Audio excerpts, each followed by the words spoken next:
नमस्कार। हम सभी के मन में कई बार यह विचार आता है कि कर्म बड़ा है या भाग्य। अगर सब कुछ भाग्य के अनुसार होता है तो हम कर्म करें ही क्यों? सब कुछ भाग्य के भरोसे छोड़ देना चाहिए। और अगर सब कुछ कर्म ही निर्धारित करते हैं तो सभी कर्मशील मनुष्यों को उनका मनचाहा फल क्यों नहीं मिल पाता? कर्म और भाग्य के इस जटिल संबंध को आज हम एक सरल नैतिक कथा के माध्यम से समझने का प्रयास करते हैं। विनय बहुत वर्षों से उस बैंक में कार्य कर रहे थे। अब तो वह बैंक की इस शाखा के प्रबंधक के पद पर पहुंच चुके थे। बैंक में लगभग 20 लोग कार्य करते थे।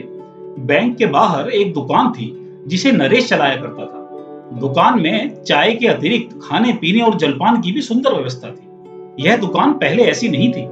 बहुत वर्षों पहले बैंक के बाहर फुटपाथ पर एक खोखे में चाय की दुकान चलाने वाले नरेश ने वर्षों तक बहुत मेहनत से अपनी दुकान को इस स्थिति तक पहुंचाया था।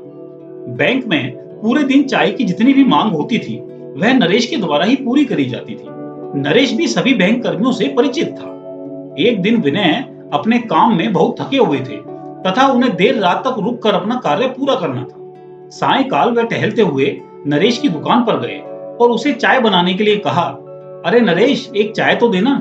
नरेश ने बहुत गर्मजोशी से विनय का स्वागत किया और बोला, अरे साहब, आप यहाँ किसी को भेजकर चाय मंगवा लेते। विनय बोले कि नहीं भाई, एक जगह पर बैठे बैठे बहुत समय हो गया था तो मैंने सोचा थोड़ा टहल भी आता हूँ और एक चाय भी पी आता हूँ। तुम बताओ, काम धंधा कैसा चल रहा है? नरेश ने कहा, बस साहब, ऊपर वाले की कृपा है। मैं तो अपने काम में सुबह से शाम तक व्यस्त रहता हूँ, बाकी सब आपके सामने ही है। भगवान की कृपा से आज घर परिवार ठीक ठाक चल रहा है। भगवान ने कृपा करके मेरे भी भाग्य के द्वार खोल दिए हैं। विनय नरेश के मुख से कर्म और भाग्य की बात सुनकर थोड़ा चौंके।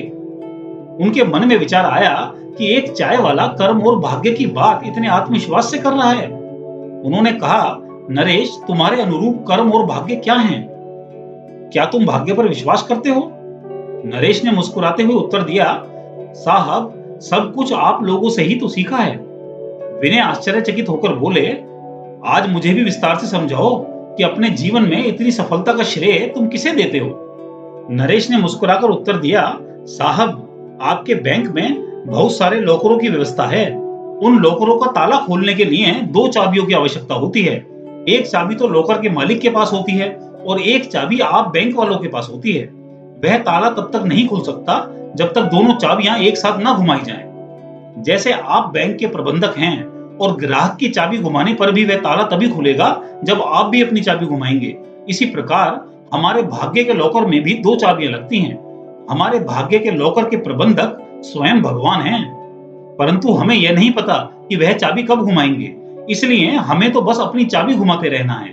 पता नहीं कब भगवान की चाबी भी घूम जाए और भाग्य के द्वार खुल जाएं।